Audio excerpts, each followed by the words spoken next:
Varkala beach റോഡിൽ Innova car നിയന്ത്രണം വിട്ട് തലകീഴായി മറിഞ്ഞു. പുലർച്ചെ 1 മണിയോടെയായിരുന്നു സംഭവം.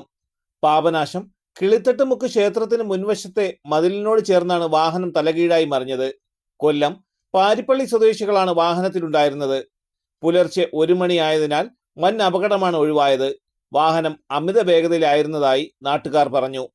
യുവാക്കളെ വർക്കല താലൂക്ക് ആശുപത്രിയിലും പിന്നീട് സ്വകാര്യ ആശുപത്രിയിലേക്കും മാറ്റി. തലസ്ഥാന വാർത്തകൾ, വർക്കല.